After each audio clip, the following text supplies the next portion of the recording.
What's up, everybody? This is your favorite ringside physician, Dr. Jared Vasquez, but today we're going to talk about basketball because the unthinkable happened. Kevin Durant, fifth game of the NBA Finals. Everybody's praising his comeback. Everybody's waiting for the Messiah.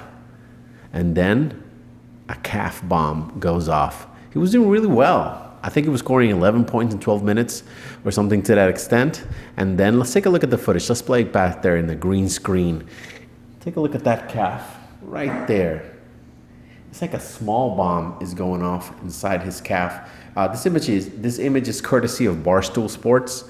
You could see the waves of the muscle just rippling in there. It's just super utter painful just to look at. And what is the injury he's having? He's having a re-injury of his gastrocnemius or calf sprain, which is a medial calf injury of muscular disruption of varying degree of the calf muscle. The calf muscle is mainly responsible of the push-off. That's why this injury is called sometimes tennis leg or weekend warrior leg, because it's somebody that doesn't practice sports regularly coming in at irregular intervals and causes this injury.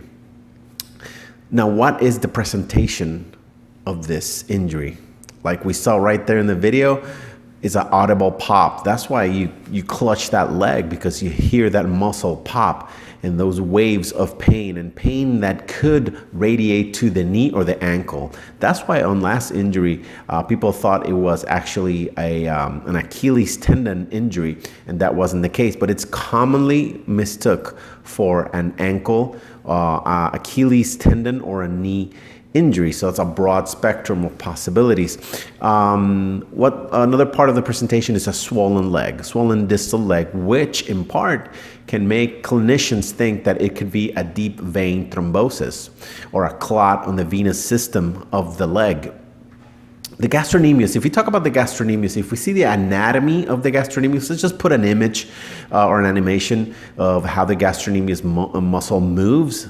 It helps blood return to the heart because the valves are not muscular. The veins are not muscular. They work on valves, and the gastrocnemius helps push up the circulation. So that's the differential diagnosis as well. We can think of a Baker's cyst rupture. We can think of a deep vein thrombosis. We can also think of Achilles tendon rupture. What's the workup? How do we diagnose this injury?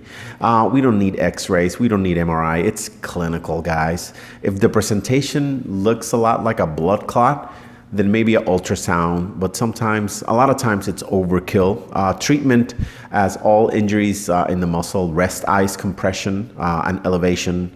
Of course, for this specific injury, a brace in maximal dorsiflexion, as you see back there in the images, would be a great treatment. And non-steroidal anti-inflammatory drugs, specifically the newer ones like meloxicam and Celebrex. So we wish KD a quick recovery. Of course, he's not going to make it back unless a miracle happens. So yeah, everybody is bummed out. I want to thank everybody for the support in my previous video for Donald Cowboy Cerrone. And yes, we're going to branch out in other sports. Let's get all this injury knowledge, shall we?